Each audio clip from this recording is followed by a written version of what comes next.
السلام علیکم ورحمۃ اللہ وبرکاتہ۔ الحمد للہ والصلاة والسلام علی رسول اللہ۔ اعوذ باللہ من الشیطان الرجیم، بسم اللہ الرحمن الرحیم۔ الحمد للہ رب العالمین الرحمن الرحیم مالک یوم الدین، ایاک نعبد و ایاک نستعین، اہدنا الصراط المستقیم، صراط الذین انعمت علیہم غیر المغضوب علیہم ولا الضالین آمین۔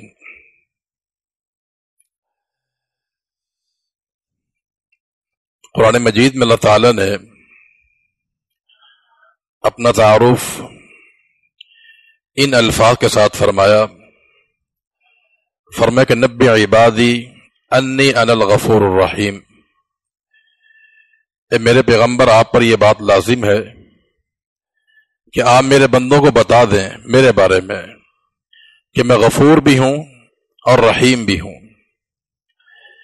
غفور کا معنی گناہوں کو بخشنے والا اور رحیم کا معنی بہت زیادہ رحم کرنے والا۔ تو غفور اور رحیم یہ اللہ تعالیٰ کا تعارف ہے کہ اللہ تعالیٰ گناہوں کو معاف کرنے والا ہے، اور اس نے اپنے بندوں کی گناہوں کی معافی کے لیے بہت سارے اعمال ہمیں دیے ہیں۔ انہی میں سے ایک ماہ رمضان کے روزے بھی ہیں۔ رمضان کے روزے، رمضان کا قیام، یہ انسان کے گناہوں کا کفارہ بنا کرتے ہیں، اور ہمارے لیے یہ خوشی کی بات اور سعادت کی بات ہے کہ اللہ تعالیٰ نے ہمیں ایک دفعہ دوبارہ یہ ماہ رمضان عطا فرمایا ہے۔ ہمارے ہاں عموماً یہ کہا جاتا ہے کہ رمضان ہمارا مہمان ہے، جبکہ صحیح بات یہ ہے کہ رمضان کا مہینہ مہمان نہیں ہوتا بلکہ ہم مہمان ہوتے ہیں، کیونکہ رمضان صدیوں سے آ رہا ہے اور قیامت تک آتا رہے گا۔ ہم رہیں یا نہ رہیں رمضان کا مہینہ آئے گا۔ تو گویا کہ رمضان کا مہینہ یہ مہمان نہیں ہوتا بلکہ انسان مہمان ہوتا ہے۔ یہ کتنے ایسے لوگ ہیں جو پچھلے سال ہمارے ساتھ تھے، اس رمضان میں ہمارے ساتھ موجود نہیں ہے وہ، تو مانا پھر رمضان مہمان نہیں ہوا، رمضان مہمان انسان ہوتا ہے۔ تو اللہ تعالیٰ سے ہم دعا گو ہیں، اللہ تعالیٰ ہمیں رمضان سے مکمل مستفید ہونے کے توفیق عطا فرما دے، اور رمضان کی جو برکات ہیں اللہ تعالیٰ انہیں حاصل کرنے کے توفیق عطا فرما دے۔ رمضان کے مقدس مہینے کے اندر مسجد ہذا میں ہر سال اللہ کی توفیق سے قرآن مجید کا خلاصہ پیش کیا جاتا ہے، اور یہ بہت بڑی سعادت ہے یہ میرے لیے بھی، آپ کے لیے، کہ ہم جیسے خاک لوگوں کو قرآن مجید کی تفسیر اور خلاصہ بیان کرنے کا موقع ملتا ہے۔ یہ پروردگار کی تعریف ہے، اس کی توفیق ہے یہ، ورنہ ہماری اپنی کوئی حیثیت نہیں ہے۔ یہ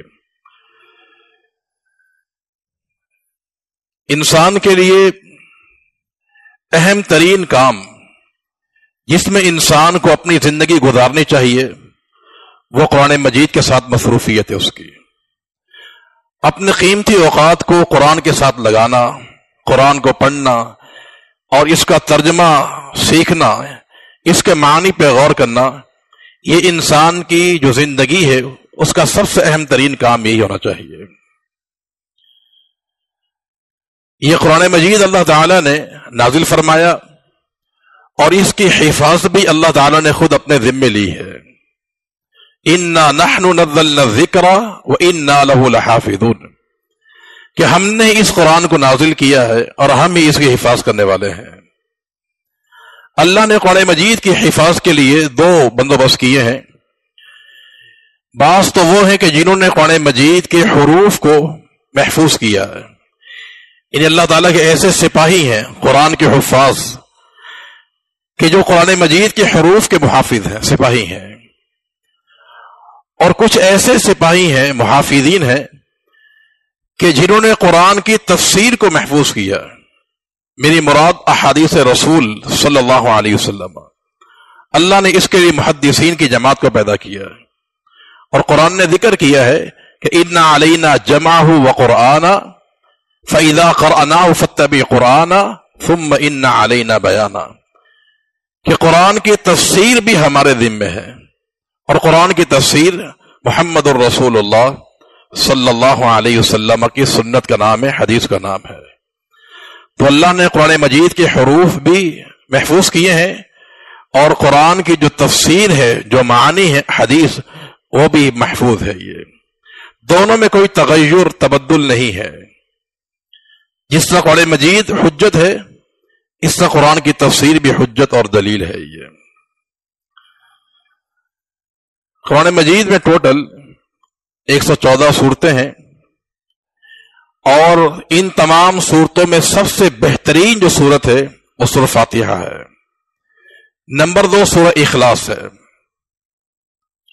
جیسا کہ نبی کریم صلی اللہ علیہ وسلم کا فرمان ہے، آپ نے قسم اٹھا کے فرمایا کہ سورہ فاتحہ جیسی صورت نہ تورات میں ہے، نہ انجیل میں، نہ زبور میں ہے۔ تو قرآن کی ان تمام صورتوں میں سب سے افضل اعظم صورت سورہ فاتحہ ہے۔ اس کے بعد سورہ اخلاص ہے۔ سورہ اخلاص کو اللہ کے پیغمبر نے قرآن مجید کے 10 سپاروں کے برابر قرار دیا ہے۔ جو انسان ایک بار سورہ اخلاص پڑھتا ہے، اسے اللہ تعالیٰ 10 سپارے پڑھنے کے برابر ثواب عطا فرماتا ہے۔ قرآن مجید کی جو آیات ہیں، اس میں اختلاف ہے، 6666 یا 86 مختلف اقوال مفسرین کے موجود ہیں، لیکن جتنی بھی آیات ہوں، قرآن کی تمام آیات میں سب سے بہترین آیات کی سردار وہ آیت الکرسی کو قرار دیا گیا ہے، جیسا کہ صحیح مسلم میں اللہ کے پیغمبر کا فرمان موجود ہے، ابی بن کعب رضی اللہ تعالی عنہ کی سند سے۔ تو تمام آیات میں سردار آیت الکرسی۔ اس کے بعد سورہ بقرہ کی آخری 2 آیات ہے، آمن الرسول جو ہے، ان کا پھر مقام ہے آیت الکرسی کے بعد۔ قرآن مجید میں یہ جو صورتیں ہیں، سورہ فاتحہ، پھر بقرہ، پھر آل عمران، پھر سورۃ النساء، پھر مائدہ، یہ قرآن کی جو صورتوں کی ترتیب ہے یہ توقیفی ہے۔ توقیفی کا معنی یہ ہوتا ہے کہ یہ نبی کریم صلی اللہ علیہ وسلم نے مقرر فرمائی ہے۔ یہ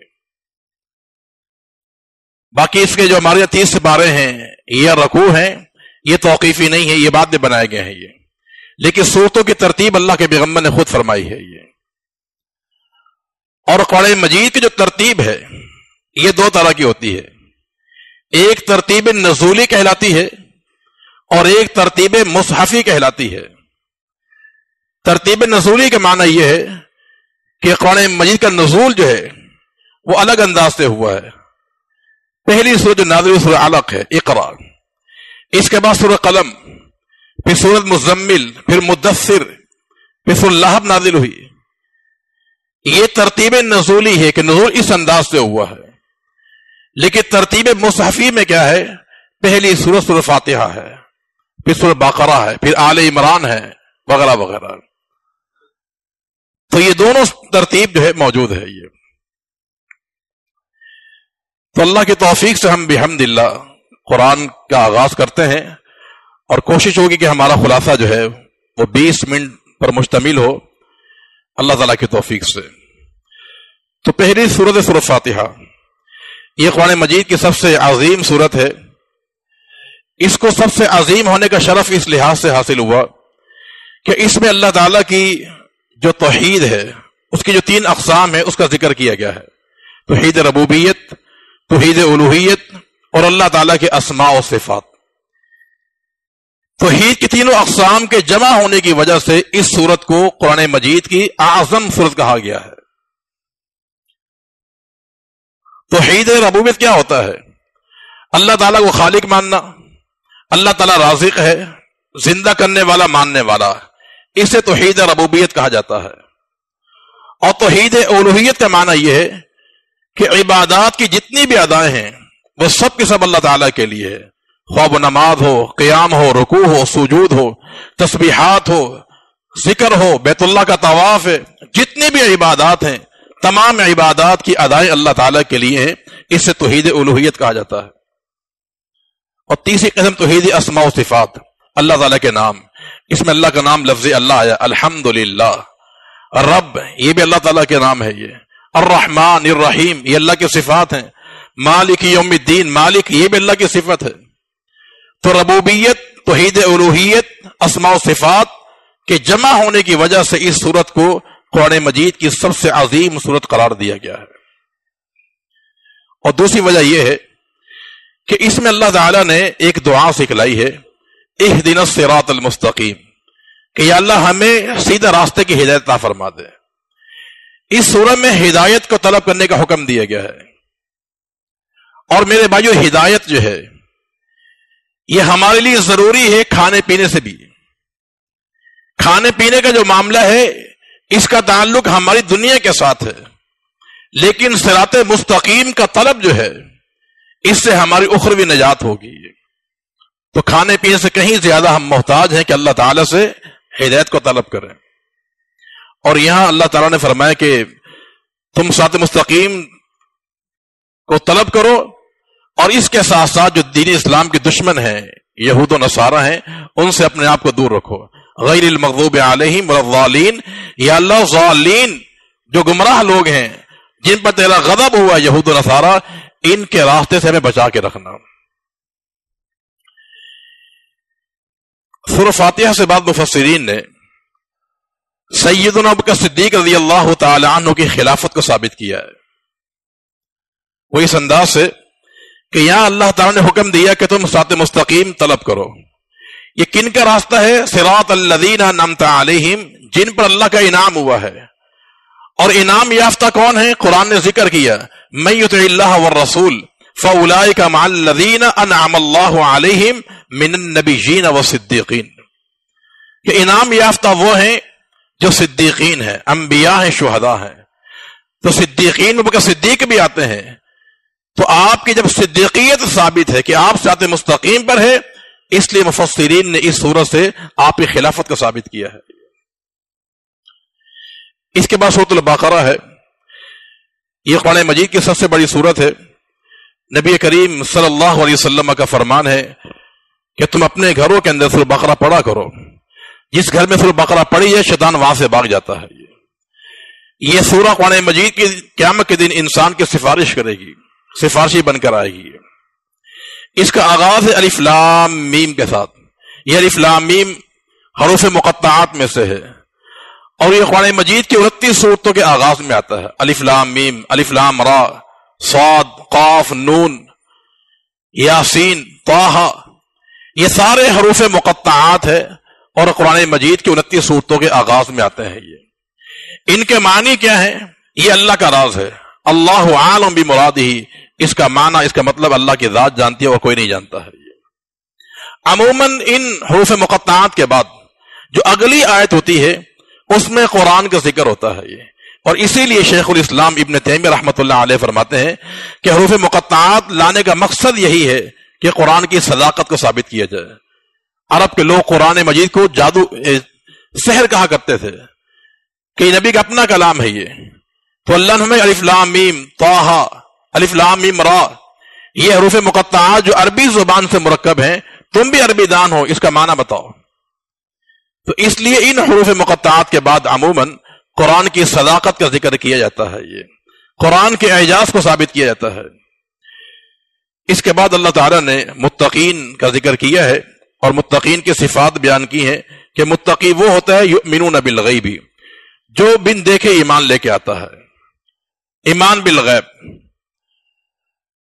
ہم نے اللہ تعالیٰ کو دیکھا نہیں ہے، جنت نہیں دیکھی، جہنم کو نہیں دیکھا ہے، فرشتوں کو نہیں دیکھا ہے، لیکن ان سب پر ہمارا ایمان ہے۔ یہ تو ایمان بالغیب جو ہے یہ سب سے عظیم ایمان ہے۔ یہ ہمارے ایمان کے 6 اصول ہیں، ان 6 اصولوں کا تعلق بھی ایمان بالغیب کے ساتھ ہے۔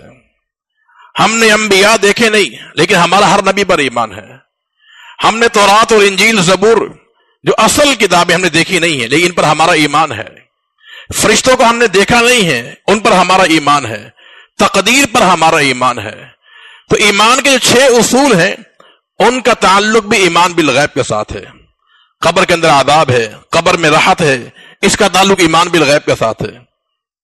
قیامت کے دن حشر ہوگا، نام اعمال تولا جائے گا، جنت ہے، جہنم میں، تو سب ایمان بالغیب ہے یہ، تو ضروری ہے کہ انسان کا ایمان بالغیب ہونا چاہیے. تو مومن وہ ہوتا ہے جو ایمان بالغیب رکھتا ہو اور نماز قائم کرے، زکوٰۃ ادا کرے. تو رب العالمین نے یہاں پر اہل ایمان کی صفات کو بیان کیا، اور اس کے بعد کفار کی صفات کو بیان کیا، اور اس کے بعد اللہ تعالیٰ نے منافقین کا ذکر کیا ہے. منافقین کے ذکر سے پہلے ایک پس منظر بیان کروں گا. مدینہ طیبہ کے اندر 2 قبیلے آباد تھے، اوس اور خزرج، اور 3 قبیلے یہود کے تھے، بنو قریظہ، بنو نذیر، بنو قینقاع. یہ 3 قبیلے یہودیوں کے تھے، اور 2 اوس اور خزرج جو ہے دوسرے لوگ تھے یہ. اور آپ صلی اللہ علیہ وسلم کی مدینہ میں آمد سے پہلے مدینہ میں منافقین موجود نہیں تھے، کوئی منافق موجود نہیں تھا. ہاں یہودی موجود تھے لیکن منافقین موجود نہیں تھے. اور جب اللہ کے پیغمبر مدینہ منورہ چلے گئے، اس وقت اسلام اتنا غالب نہیں تھا، مسلمانوں کا رعب یا دبدبہ نہیں تھا. لیکن جب جنگ بدر ہوئی، اس وقت اسلام غالب آ گیا. تو پھر عبداللہ بن ابی منافق یہ کھڑا ہوا، کیونکہ اس کی تاج پوشی ہونی تھی، اس کو سردار بنایا جانا تھا، لیکن اللہ کے پیغمبر مدینہ منورہ آ گئے تو اس کا جو خواب تھا بادشاہ بننے کا وہ خاک میں مل گیا. اور جنگ بدر میں مسلمانوں کو فتح ملی تو اسلام غالب آ گیا، مسلمانوں کا دبدبہ پیدا ہوا. تو اس موقع پہ عبداللہ بن ابی منافق پہلا منافق پیدا ہوا تھا. اس نے پھر ایک جماعت تیار کی، اس کا نام منافقین رکھا گیا ہے. ورنہ اللہ کے پیغمبر جب تک مدینہ منورہ میں نہیں گئے تھے، مدینہ میں کوئی منافق موجود نہیں تھا. یہاں رب العالمین نے منافقین کی 13 صفات بیان کی ہیں، بہرحال سب کو بیان کرنا ممکن نہیں ہے. اس کے بعد اللہ تعالی نے قرآن مجید کی صداقت کو بیان کیا ہے کہ وَإِن كُنتُمْ فِي رَيْبٍ مِّمَّا نَزَّلْنَا عَلَىٰ عَبْدِنَا. اللہ نے چیلنج دیا ہے کہ تم بھی فصحا ہو، بلیغ ہو، تم قرآن جیسی ایک سورہ بنا کے لے کر آ جاؤ، سورہ عصر، سورہ کوثر بنا کے لے آؤ. لیکن وہ لوگ عاجز آگے، قرآن جیسی ایک سورہ بھی بنا نہ سکے وہ. اور قرآن مجید کی فصاحت اور بلاغت کا اقرار ان کے بڑے بڑے فصحا اور بلغاء نے کیا ہے. سعید بن جبیر مسلمان نہیں ہوئے تھے، صحیح مسلم میں حدیث موجود ہے، فرماتے کہ میں اللہ کے پیغمبر نماز پڑھا رہے تھے مغرب کی، اور آپ سورۃ طور پڑھ رہے تھے، والطور وکتاب مسطور.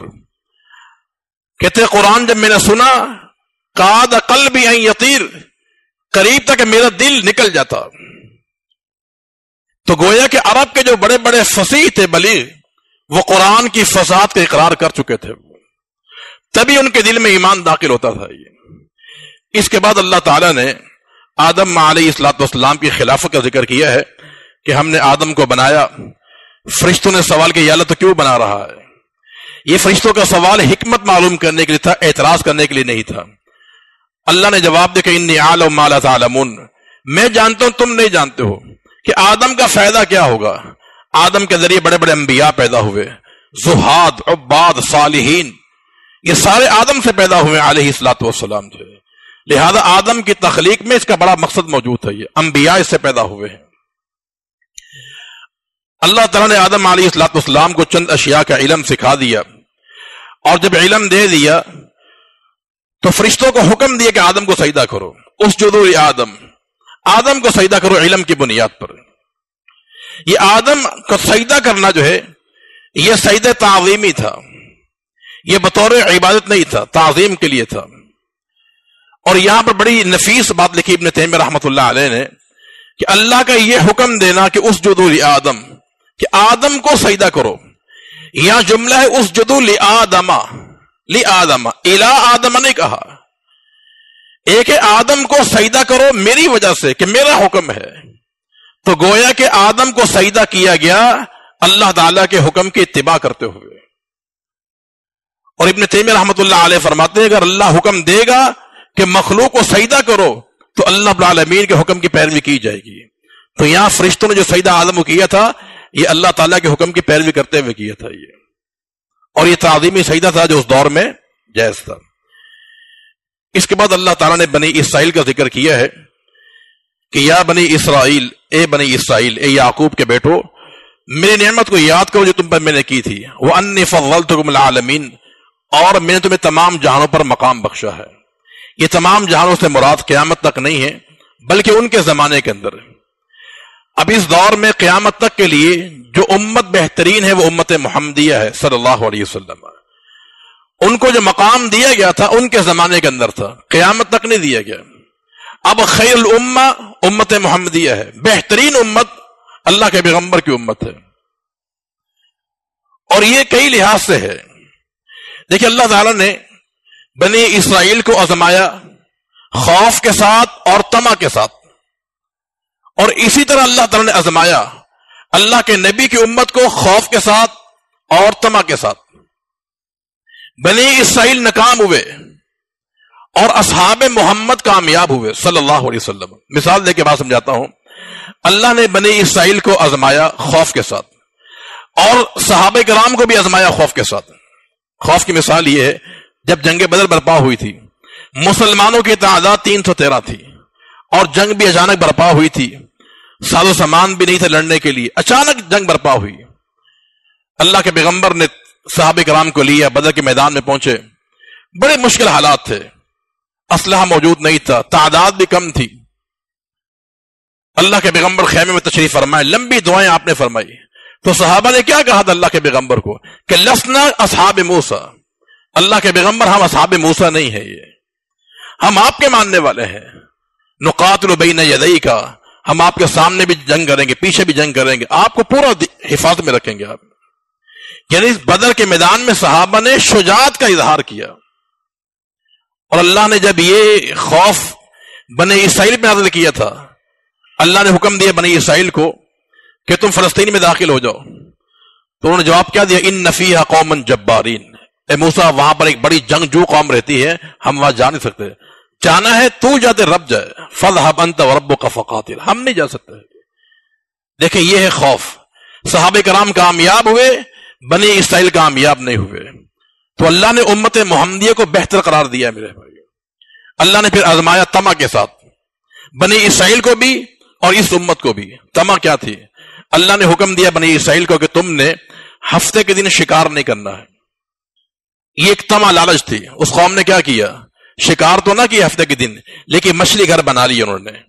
ہفتے کے دن مچھلی گھر بنا دیے اور مچھلیاں جمع ہو گئی اور اتوار کو جا کے پکڑ لیے انہوں نے. اس میں بھی ناکام ہوئے. اب صحابہ کرام کا امتحان ہوا طمع کے اندر. صلح حدیبیہ کے موقع پر صحابہ کرام نے احرام پہنا ہوا تھا. اللہ کے پیغمبر نے اعلان کیا کہ کوئی بھی انسان حالت احرام میں شکار نہیں کرے گا. صحابہ کا بیان ہے کہ ہم نے احرام پہنا ہوا تھا, شکار ہمارے قریب پھر رہے تھے, لیکن صحابی نے شکار نہیں کیا میرے بھائی. تو طمع کے اندر بھی صحابہ کرام کامیاب ہوئے ہیں. تو رب العالمین نے صحابہ کرام کو, اس امت کو اس بنیاد پر بہترین امت قرار دیا ہے. اس کے بعد اللہ تعالیٰ نے بنی اسرائیل کی نافرمانی کا ذکر کیا اور ان کی سزاؤں کا ذکر کیا ہے, اور سزا میں فرمایا کہ ہم نے انہیں بندر بنا دیا تھا. بندر کیوں بنایا گیا؟ اور بھی حیوانات تھے, لیکن بندر بنانے میں حکمت یہ ہے کہ اس قوم نے حیلہ سازی کی تھی. اللہ نے کہا شکار نہیں کرنا ہفتے کے دن, حیلہ کیا, شکار تو نہ کیا, مچھلی گھر بنا لی انہوں نے. اور آپ جانتے کہ حیوانات میں بندر وہ جانور ہے جو زیادہ حیلہ کرتا ہے. تو جزا من جنس العمل, جیسا آپ کا عمل ویسی اس کو آپ کو سزا دی جائے گی. اللہ نے اسی لیے اس قوم کو بندر بنایا تھا کہ بندر جو ہے یہ حیلہ گر ہوتا ہے, یہ بڑا شرارتی جانور ہوا کرتا ہے. اور یہاں رب العالمین نے ایک واقعہ بیان کیا گائے کے تعلق سے, جس نام سے یہ سورہ بقرہ ہے. قصہ آپ جانتے ہیں کہ بندہ قتل ہو گیا تھا, اب قاتل نہیں مل رہا تھا. اللہ نے گائے کو ذبح کرو اور قاتل تمہیں مل جائے گا. اب اس قوم نے سختی کی, گائے کی عمر کتنی ہونی چاہیے, رنگ کیسا ہونا چاہیے. جب انہوں نے سختی کی, اللہ نے بھی سختی کر دی. کوئی سی گائے لیتے ذبح کر دے, معاملہ آسان ہو جاتا. لیکن اس قوم نے جب سختی کا راستہ اختیار کیا تو اللہ نے بھی اس قوم کو سختی میں مبتلا کر دیا تھا. گائے کو ذبح کیا گیا. اب سوال یہ کہ گائے کو ذبح کرنے کا حکم کیوں دیا گیا ہے؟ اس کی وجہ یہ کہ جو مصر کے لوگ تھے وہ گائے کی پوجا کیا کرتے تھے. یہ اللہ نے گائے کی تذلیل ثابت کرنے کے لیے اس کو ذبح کروانے کا حکم دیا تھا کہ ذبح کیا جائے, اور یہ ثابت کیا کہ جو جانور ہل چلاتا ہو, کنویں سے پانی نکالتا ہو, وہ الہ کیسے بن سکتا ہے مجھے. اور میں نے اس بات پہ غور کیا ہے کہ مصر کی تہذیب اور ہندوستان کی تہذیب برابر ہے. یہ مصر کے لوگ بھی گائے کی پجاری تھے، ہندوستان کا ہندو بھی گائے کا پجاری ہے. یہ مصر کے اندر بھی تعصب تھا، ان کے ہاں قبائل تھے. ہندوستان میں کے اندر بھی ایسا ہی ہوتا ہے، یہ چھوٹے قبیلے کا ہے، چھوٹے خاندان کا ہے، یہ شودر ہے، یہ برہمن ہے. یہ تو دونوں کی تہذیب ملتی جلتی ہے. یہ وہ بھی گائے کے پجاری، یہ بھی گائے کے پجاری تھے.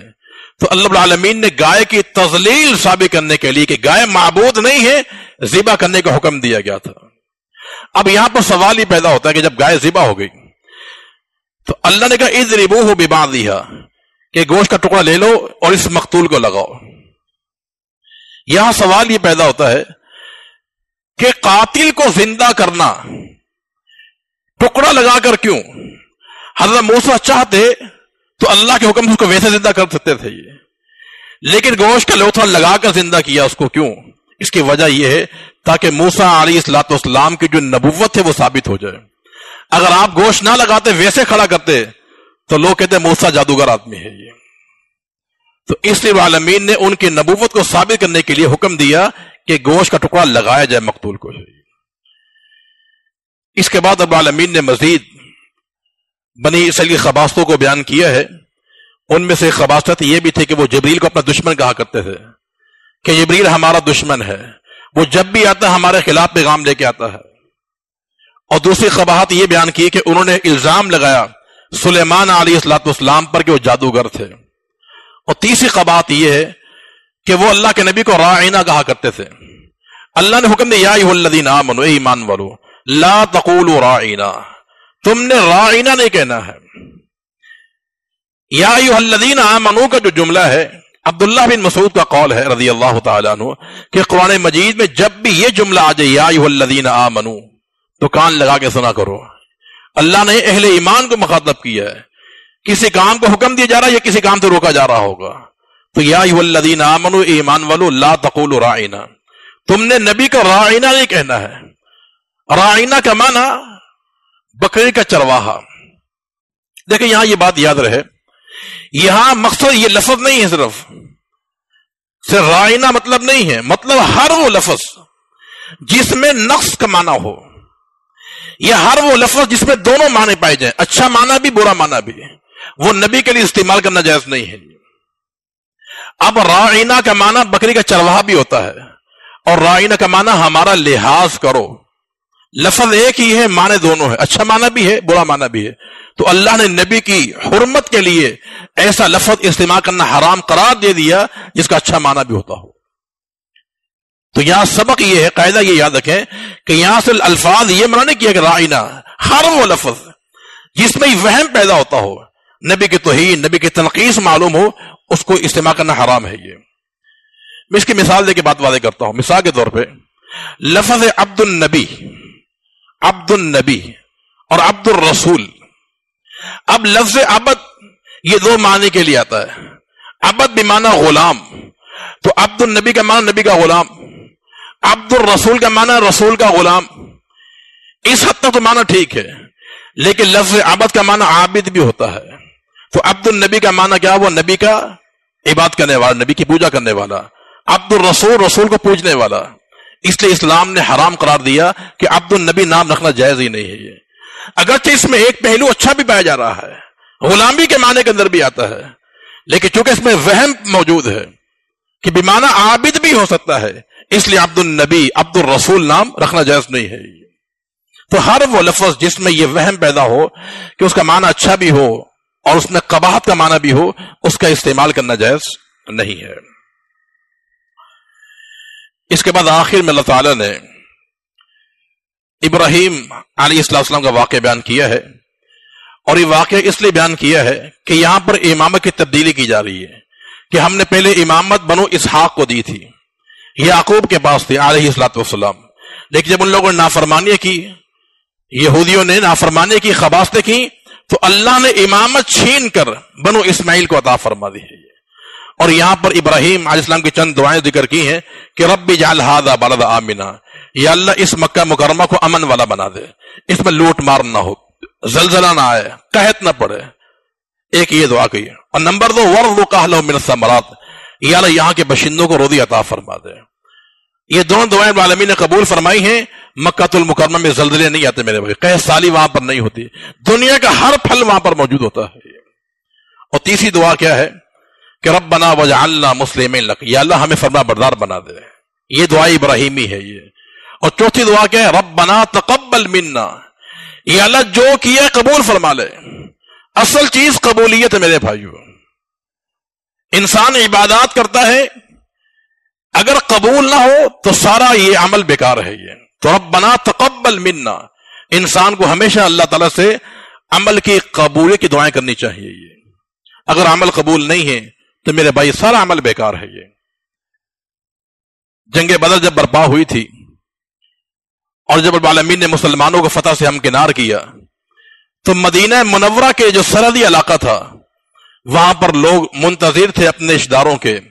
مسلمانوں کے جو رشتہ دار تھے, ماں باپ, احباب, بہن بھائی, بیویاں انتظار کر رہی تھی کہ جنگ بدر ختم ہو گئی ہے, مسلمان واپس آ رہے ہیں.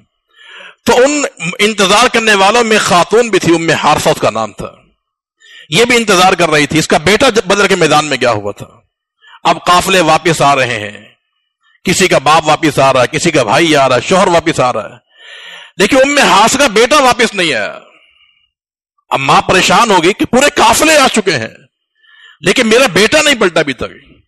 انہیں بتایا گیا کہ آپ کا بیٹا اللہ کے راہ میں شہید ہو گیا, بدر کے میدان میں شہید ہو گیا. وہ ام حارثہ رو پڑی, اللہ کے پیغمبر کے پاس پہنچی, کہا اللہ کے پیغمبر میرا سنا کہ میرا بیٹا اللہ کے راہ میں شہید ہو گیا ہے.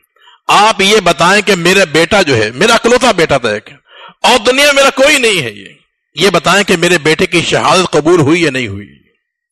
اگر شہادت قبول ہوئی ہے تو پھر صبر کروں گی, اگر قبول نہیں ہوئی ہے تو پھر صبر نہیں کر سکوں گی میں. تو آپ میں کہ یا ام حارثہ انہا لجنار کثیر وان ابنک اصاب فی الفردوس الاعلی. ام حارثہ, اللہ نے جنتیں بہت ساری بنائی ہیں لیکن تیرے بیٹے کو العالمین نے جنت الفردوس عطا فرمائی ہے. تو ماں کو صبر آگے پھر جو ہے. تو اصل کیا ہے کہ قربانی قبول ہو جائے, عمل ہمارا قبول ہو جائے. تو دعا ابراہیمی کیا ہے, ربنا تقبل منا, کہ اللہ یہ جو ہم نے بیت اللہ کو بنایا ہے یہ اور ہم نے عبادات کی, اللہ قبول و منظور فرما. تو اصل چیز قبولیت کی بات ہے میرے بھائیوں.